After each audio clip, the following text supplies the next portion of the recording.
gonna go meet someone who has a lot of experience in this industry. Let's do it.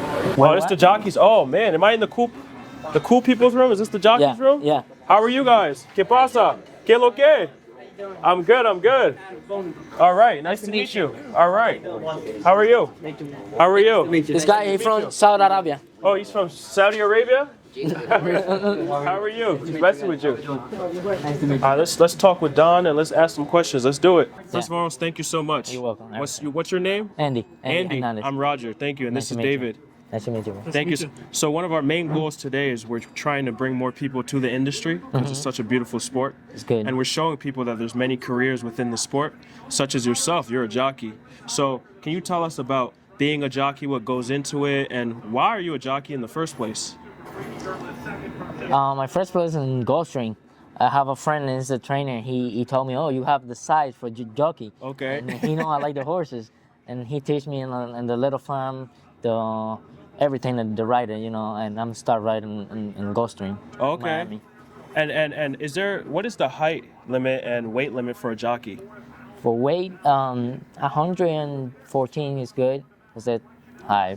Because sometimes the baby is 2 years. They need 118 pounds. So 114 is good. And how do you even get to that weight? I know as you can see, I can't get to that weight. But is there a lot of training that goes into it? A lot of weightlifting? I don't have problem with my weight.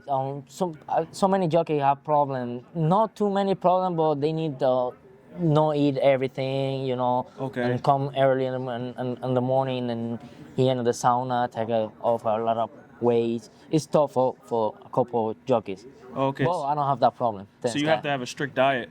Yeah. So every athlete has a game day ritual. Before the big game, they do all types of crazy stuff. Mm-hmm. You may eat a certain food. You may wear a certain color clothes. What is your big day ritual? Before you go race, what do you do? I'm doing nothing.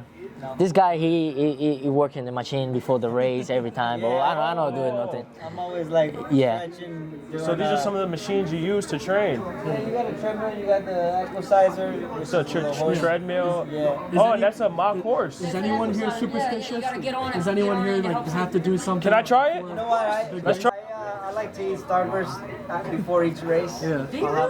I'll pop a Starburst in my mouth. I'll let you know now. Just to keep, No worry. just to keep I'll let you know my now. mouth moisturized, because when you're out there, you tend to get a little dry just because you're watching your weight. Yes. You're trying to maintain, and I think that just kind of mentally just kind of helps me stay focused.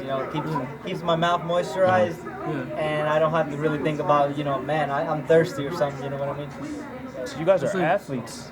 Yeah, for sure. Yeah.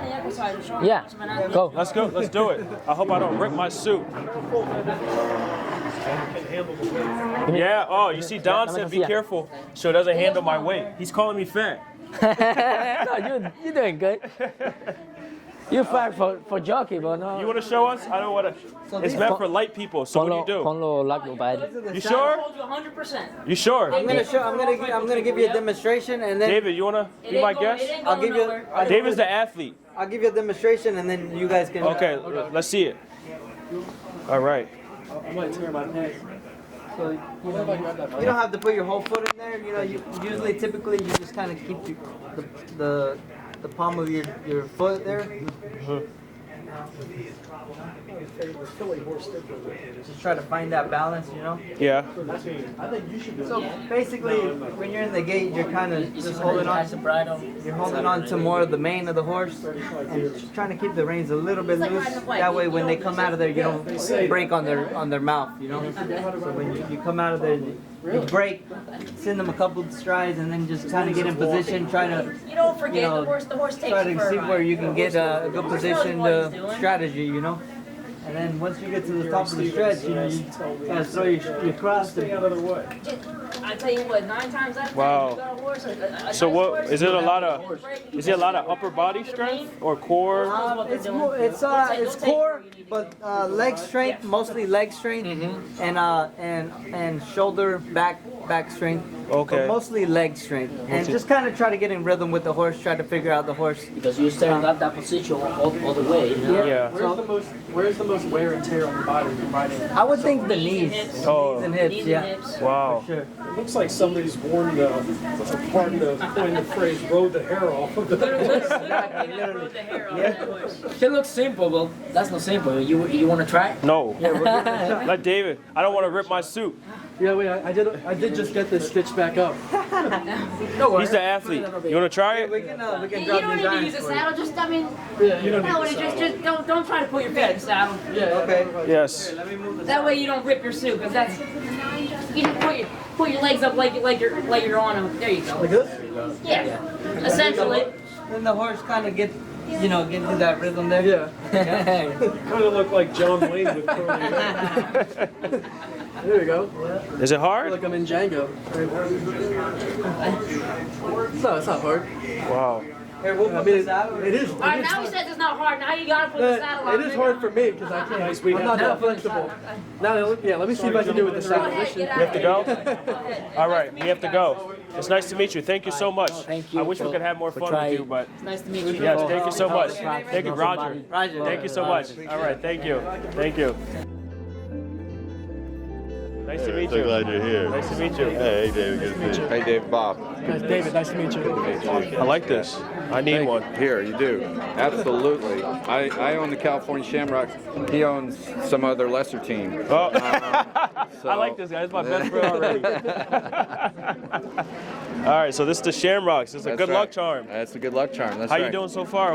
How's it looking? Good. We're good turnout. I think we're gonna break some records, which is all that matters. There we go. Yeah, get better every event. So Yes, get better, and the space is the limit, not the sky. Space is the limit. Amen. There we Exactly. go. I'm gonna wear this just for you. Good. Thank you. Let's put this on. What team do you own? New York The Knights. lesser team. The New York Knights. I like that. We're tired of seeing New York teams win around here. Yeah, sorry. You can't help it. Yeah. Our horse is crap excellence. Well, hopefully you do well. Thank you very much. It's good to Yes, meet nice, you. nice Yeah, meeting you. Pleasure. Thank you. Yes. Good to meet you.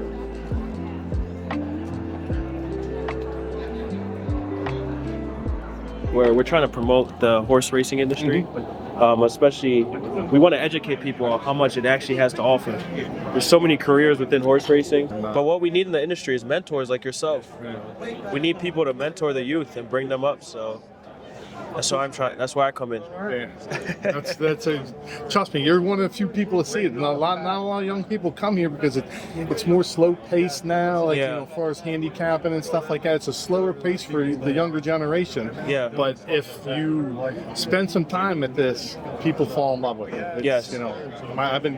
I started when I was 12 years old. My dad got a horse as an owner, and I was just enamored by it. It's the only job I've ever had in my life, and I've never worked a day in my life. This is just your lifestyle, and it's fun, and it's it doesn't seem like work.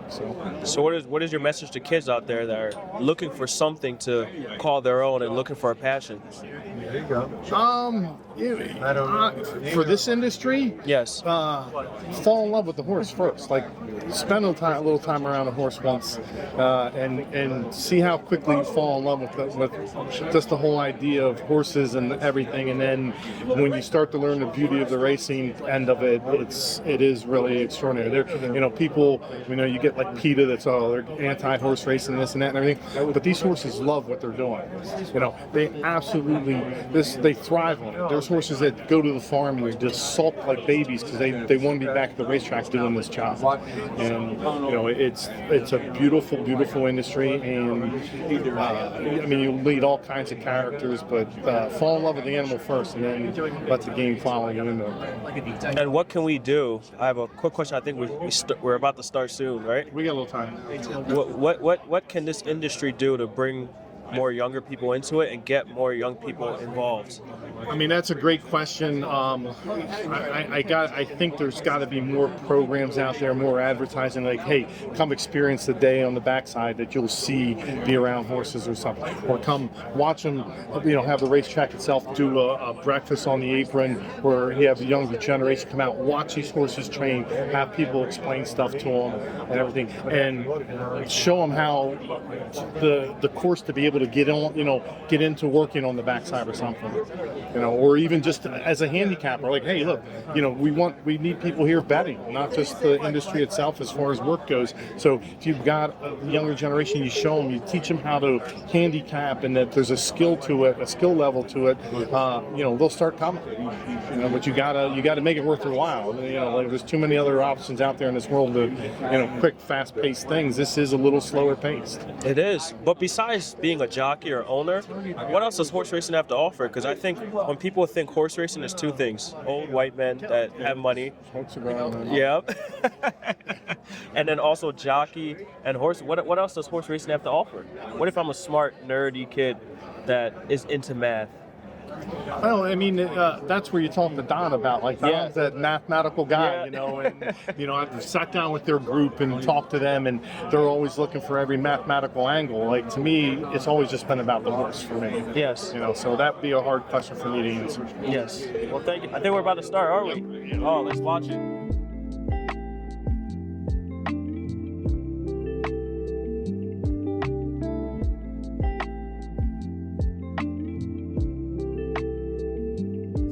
The country. So tell me about what you're up to. Like, what are you doing to bring the new people in? Like, I know obviously that's what you want to do. Like, how are you kind of thinking about bringing new people into the game? So there's many different ways. Me personally, I have a podcast that educates them on various different industries, and I bring people on like Don, who's been in this industry for a while, has a lot of knowledge. And the first thing I think, where I come into, is educating them on what this industry has to offer and how they can get in. I think the next step would be infiltrating schools. For example, when you go to your local high school, you have a baseball team, you have a basketball team, you have a soccer team. There's nothing about horse racing. Thank God at Temple we did have an equestrian club, but if you educate the youth on, hey, horse racing has mathematicians in it, horse racing has photographers, horse racing has various different industries, industries that you can go into, various different careers that you can go into.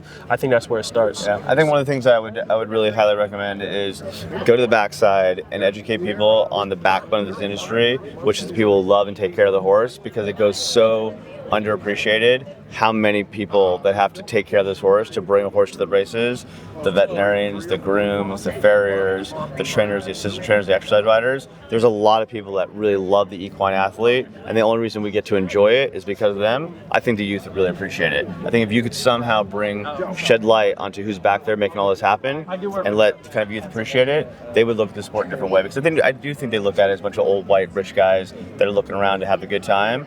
But how these horses get here, it's a totally different story. Yes. I think you could do a great job kind of helping us shed light on an important part of this business. Thank you so much. You got that, right?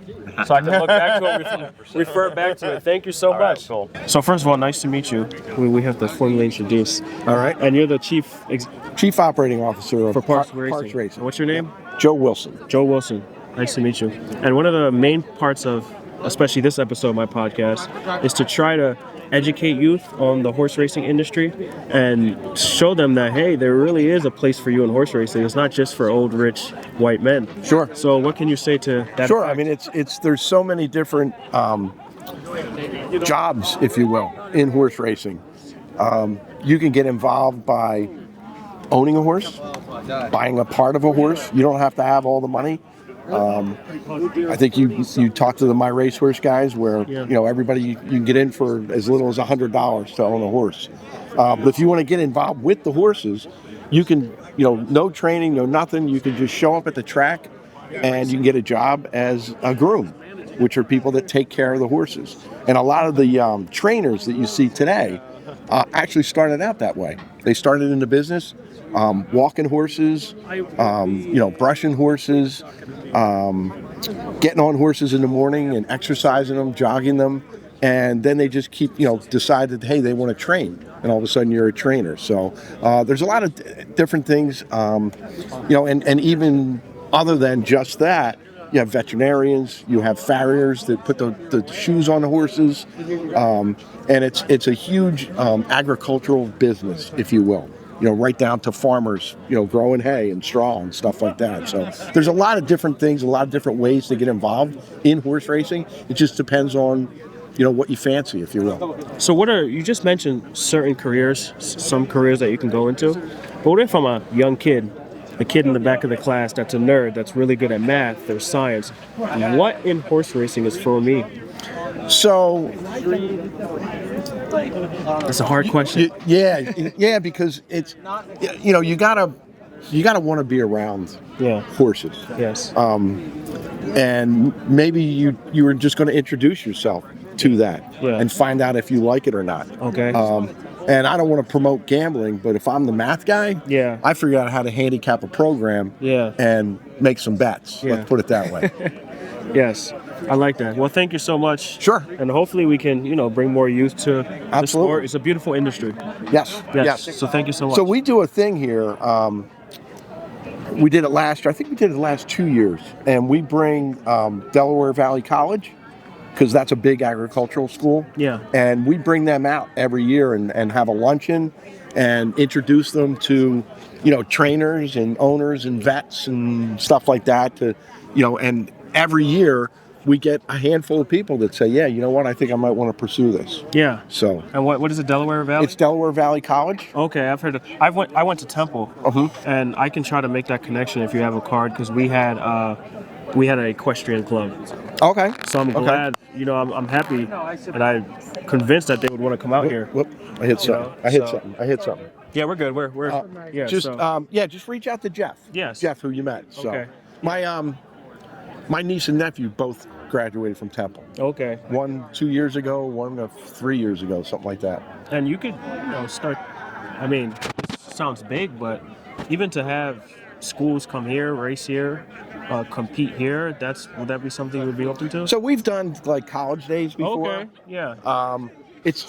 But as you know, it's tough to get young people interested in horse racing. Yeah. Their idea of horse racing is the 80-year-old guy smoking a cigar, cursing at the TV. Yeah. I mean, unfortunately, that's that's their perception. Yeah. Until they come out for a day like today, or come out on PA Derby, where there's a lot of stuff going on, have a good time. Yeah. And like I said, I mean, I got into this business. I was a tech guy. So I got a job here 42 years ago, working for the company that had the computer system to where all the terminals were hooked to, all those displays out there. That's what I did. That's how I got in this business. Yeah. And then 25 years ago, the track hired me. Yeah. So that's how I got in. Now you're the chief operating officer. Yes. Yes. Go. When things are going good. Yes, things are when things are going bad, I try to find somebody else. Yes. I blame Don. That concludes the day. It's been such a long day, 6 hours and going. Thank you so much for joining the Life Chat. Like, share, subscribe, and we got to learn a whole lot about horse racing. That's all.